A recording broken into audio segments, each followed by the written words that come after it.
Two of Tetsuo Hara's biggest passions were acupuncture and Chinese martial arts cinema.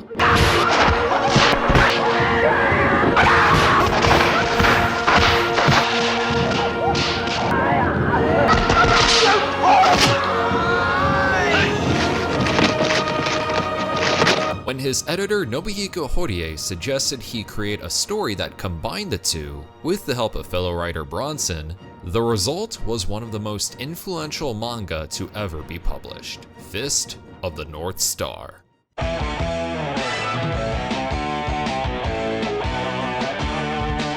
The series is known for its ultra-violence, ideals pertaining to destiny, power, and brotherhood, and especially its incredible display of various techniques of martial arts. Whether it's Kenshiro being designed after Bruce Lee, or occasions where certain weapons and special moves are straight up riffs off of classic kung fu flicks, the identity of Fist of the North Star is deeply rooted in Wuxia. Wuxia refers to the subgenre of chivalrous Chinese action films that combine elements of adventure and fantasy, while putting martial arts at the forefront. Noteworthy examples of the subgenre include iconic films such as Tsui Hark's Once Upon a Time in China with Jet Li, Ang Lee's Crouching Tiger, Hidden Dragon, or any one of Stephen Chow's comedies. This type of film was heavily prominent in China through the 60s and 70s, as echoes of it are still felt to this day. Wuxia's popularity mainly has to do with how its lavish and flamboyant productions weren't so much a result of the Chinese film industry,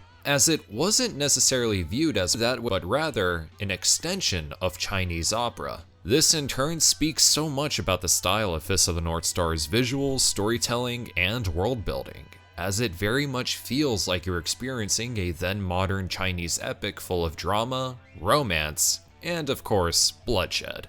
Even the martial arts of Fist of the North Star are said to have originated from China in universe.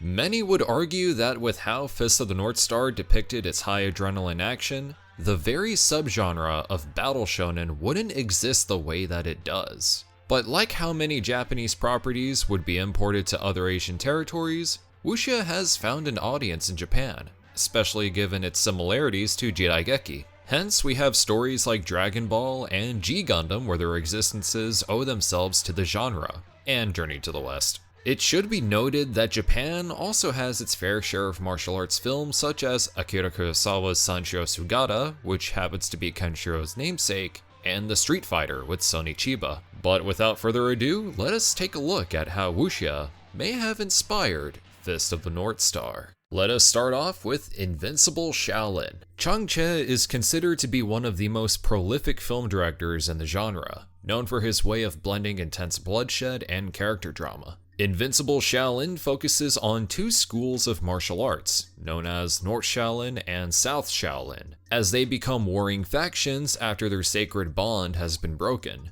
In Fist of the North Star, it's established that the schools of Hokuto Shinken and Nanto Seiken coexisted in peace until nuclear war ravaged the earth into a wasteland. Shin is the first we see to break this sacred bond by betraying his longtime friend Kenshiro, and Part 1's endgame centers on an all-out war between the strongest Hokuto user and the last Nanto general's forces. When I said Chang Cheh is known for his violence, I may be putting that lightly. Invincible Shaolin features one of the bloodiest finales I've seen in any martial arts flick, and I've seen Riki-Oh. I wouldn't put it past Hara, Bronson, and Horie to have used such violence as a basis for the sheer amount of blood on display. Another thing that would make Chang Cheh a big culprit regarding Fist of the North Star's conception is how plenty of his films, such as Five Shaolin Masters, have a very strong emphasis on the connections we make with one another and how a sense of companionship and camaraderie can generate so much strength and compassion.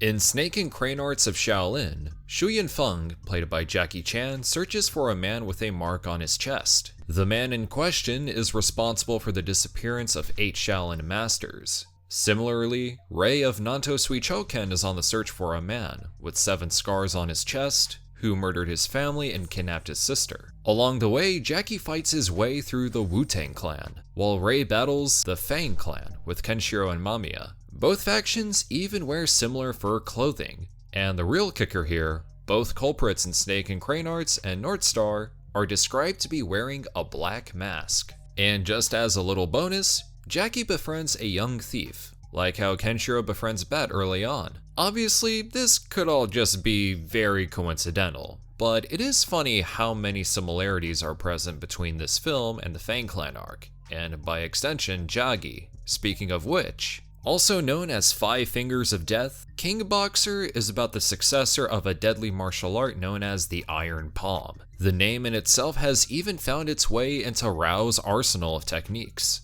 The Iron Palm is such a devastating discipline that it can only have one practitioner who is worthy enough to carry it. Sound familiar? By the way, I should note that much like Fist of the North Star, you will find many flat-out impossible martial arts in Wuxia that are either just as badass, ridiculous, or even both. After the successor has been chosen, the antagonist seeks to make his life a living hell out of pure jealousy. Jealousy over not being chosen as a worthy successor of a deadly martial art, cheating tactics, and conspiring with another villain. Yep, Jagi is simply a more demented Han Lung. Let us close off with another classic. Executioners from Shaolin is almost as timeless as you can get with a film like this. Largely thanks to its villain, Pai Mei, played by Lo Lie, who was the protagonist Chie Hao in King Boxer prior. Not to mention, Lau Kar-leung is another one of Hong Kong's finest directors, known for his collaborations with the legendary Gordon Liu, and what is easily one of the greatest sequels of all time. His films are inspiring in how he puts his heroes against near impossible odds, and how the human spirit is capable of overcoming all challenges through discipline. Pai Mei is a force to be reckoned with, for he is a man with no weakness, sort of. Pai Mei does have a weak point, but he is able to move it in different areas of his body. Even a shot to the nuts doesn't faze him. Remember what I said about impossible martial arts? A man chosen by God, blessed with the body of such. Our hero faces an excruciating defeat, desperately trying to find a way to exploit his weakness after his kung fu was rendered useless. In North Star, Souther is the ruler of the Holy Empire. He is also Nanto's strongest warrior, seemingly immune to Kenshiro's pressure point strikes, which normally spell instant death to anyone who challenges it. But Souther has a secret weakness of his own, and easily defeats Kenshiro into a bloody mess. And it's only a matter of when and how Ken discovers the true nature of Souther's supposed invincibility. And while the battle against Pai Mei is at the top of a palace, Souther's is on top of a pyramid. Not to mention, both fighters seem to be effective without a stance. There's just something about these villains that makes them so memorable. Their antics of representing an absolute evil on top of their invincibility not only raises the stakes, but poses a very credible challenge to any hero. That someone as strong as they are would use their power to oppress and control. They're the embodiment of an unstoppable force that cannot be broken. And in the world of martial arts cinema, all it takes is the right man and the right technique. Obviously, these are just a few examples. I'm sure there's plenty more out there, and a few more I could have mentioned. In an interesting twist of fate, Fist of the North Star would end up having its place in Asian pop culture outside of Japan, inspiring filmmakers like John Woo and Stephen Chow. The series even has several unauthorized live-action films, mainly from South Korea and Taiwan. If you enjoy martial arts movies, I'm happy to inform you that the sequel to my novel, Titanious Book 1 Rise of the Titans, is currently in development. I'm about a quarter into writing the first draft, and in case you enjoyed the action in Book 1, wait till you see Book 2 coming next year. On top of classic super robots and shonen anime, Titanious Book 2, Heavenly Fire Angel, will have plenty of Wuxia callbacks. Some have even joked that Titanious itself is a mecha Sun Wukong. But I must ask, what other martial arts films do you think inspired Fist of the North Star? Comment below, and thank you for watching.